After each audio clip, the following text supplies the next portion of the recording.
ഈ ജില്ലയിൽ 7 അതായത് UDF-ന് ജയിക്കാൻ സാധിക്കുന്ന, കോൺഗ്രസ് ജയിക്കാൻ സാധിക്കുന്ന വാർഡുകളിലും പഞ്ചായത്തുകളിലും തദ്ദേശ ഭവനങ്ങളിലും ഉണ്ടായ പരാജയത്തെക്കുറിച്ച് മുഴുവൻ അന്വേഷിക്കുന്നുണ്ട്.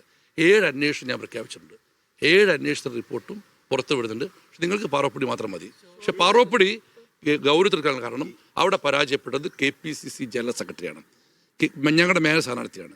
KPCC ജനറൽ സെക്രട്ടറിയും മേയർ സ്ഥാനാർത്ഥിയുടെ പരാജയത്തെക്കുറിച്ച് കയ്യും കെട്ടി നോക്കി നിൽക്കാൻ പാർട്ടിക്ക് സാധിക്കുമോ? ആ നടപടി നമ്മളെ ആരെ കുറ്റപ്പെടുത്തിയൊന്നും ഞാനിപ്പോൾ പറയുന്നില്ല. ഏതായാലും മുൻവിധിയുടെ അടിസ്ഥാനത്തിൽ സമൂഹ മാധ്യമത്തിലൂടെയോ അല്ലെങ്കിൽ പ്രിന്റ് മീഡിയയുടെയോ വിഷ്വൽ മീഡിയയുടെ പ്രതികരിക്കുന്ന നടപടി നല്ല ഒരു പാർട്ടി പ്രവർത്തകർ ചോദിച്ചാലോ എനിക്ക് തോന്നുന്നില്ല. കാരണം ശോഭിത ഞാൻ തമ്മിൽ നല്ല റിലേഷനാണ്. കാരണം ശോഭിത കോർപ്പറേഷൻ്റെ പ്രതിപക്ഷ നേതാവ്, ഞാൻ DC പ്രസിഡന്റ്, നിങ്ങളെല്ലാം കണ്ടല്ലേ, ഞങ്ങൾ തമ്മിൽ വളരെ നല്ല റിലേഷനാണ്. ഞാനതൊരു വൈകാരിക പ്രകടനമായിട്ട് ഞാൻ കാണുന്നുള്ളൂ. അത് തിരുത്തണമെന്ന് ആവശ്യപ്പെടുന്നുണ്ട്, വിസീറിന് ചോദിച്ചിട്ടുണ്ട്. പക്ഷേ അത് തിരുത്താനും വിസീറിന് തൃപ്തികരമല്ലെങ്കിൽ പാർട്ടി നേതൃത്വവും ആലോചിച്ച് മറ്റൊന്നാളുടെ കിടക്കേണ്ടി. പക്ഷെ അത്തരമൊരു സാഹചര്യം ശോഭിതയെപ്പോലുള്ള ഉത്തരവാദിത്തപ്പെട്ട നേതാവ് ഉണ്ടാക്കില്ല എന്നാണ് എൻ്റെ പ്രതീക്ഷ.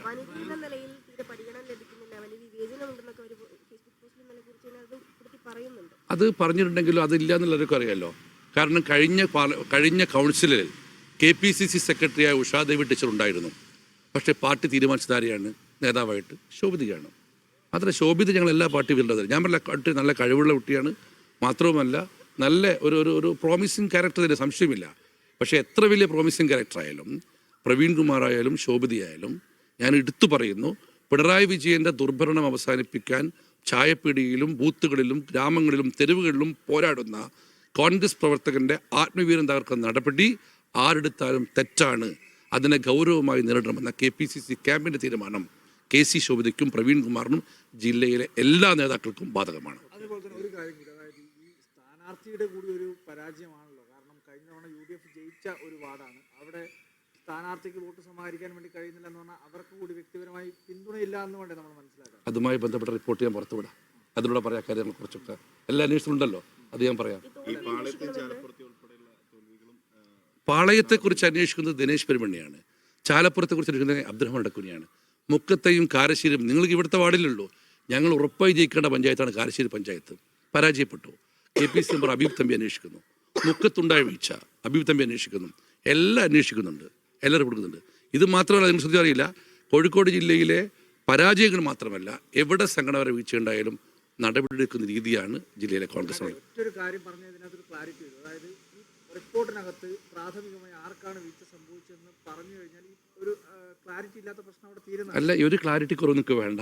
ജില്ലയിലെ റിപ്പോർട്ട് ലഭിച്ചാൽ അത് പഠിക്കുകയും നേതാക്കളുമായി ചർച്ച ചെയ്യുകയും പുറത്തുവിടുന്ന രീതി സംഘടനപരമായി ശരിയല്ല.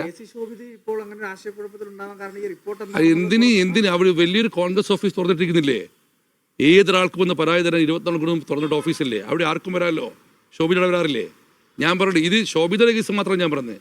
ഇനി ജില്ലയിലെ ഏത് നേതാവ് വന്നാലും അത് ഗൗരവത്തോടെ തന്നെ പാർട്ടി കാണാം. ഒരു സംശയം നിങ്ങൾക്ക് വേണ്ട. ഇത്തരം സമൂഹ മാധ്യമത്തിലെ കുറിപ്പുകളും പത്രങ്ങൾ കൊടുക്കുന്ന വാർത്തകളും വിഷ്വൽ മീഡിയ ഇൻ്റർവ്യൂവിലും നേതാക്കൾ ജാഗ്രത കാണിക്കണം. ജാഗ്രത കാണിച്ചില്ലെങ്കിൽ ഗൗരവത്തോടെ ഇത് കാണുവാനാണ് പാർട്ടിയുടെ നിർദ്ദേശം. ആ നിർദ്ദേശം പാലിക്കാൻ Kozhikode DCC president advocate Praveen Kumar മാധ്യമങ്ങളെ കാണുകയായിരുന്നു. കഴിഞ്ഞ ദിവസം നമ്മൾ കണ്ടതാണ് സേഫു ശോഭിതയുടെ ഒരു പോസ്റ്റൊക്കെ, ഫേസ്ബുക്ക് പോസ്റ്റൊക്കെ ഉണ്ടായിരുന്നു. വളരെ എന്താണ് പറയുക, ശക്തമായ ഭാഷയിലുള്ളൊരു പ്രതികരണമായിരുന്നു അവരുടേത്. താൻ പെട്ടി പിടിച്ച് വളർന്നവളല്ല, ഗാന്ധിജിയുടെ നെഹ്റുവിന്റെയും പാത പിന്തുടർന്ന് വന്നവളാണെന്നൊക്കെ പറഞ്ഞ്. പാറോപ്പടിയിൽ കോൺഗ്രസിന്റെ മേയർ സ്ഥാനാർത്ഥിയായിരുന്ന PM നിയാസ് തോറ്റത് കോൺഗ്രസിന് വലിയ തിരിച്ചടിയാണ്. അപ്പോൾ എന്തുകൊണ്ട് തോറ്റു, എങ്ങനെ തോറ്റു എന്ന കാര്യത്തിൽ അന്വേഷിക്കുമ്പോഴാണ് KC ശോഭിക്ക് പങ്കുണ്ടോ എന്ന തരത്തിലുള്ള വലിയ ചർച്ചകൾ വരുന്നത്. അത് നിശ്ചയമായും ശോഭിതയ്ക്ക് വലിയ ഷോക്ക് തന്നെയായിരുന്നു.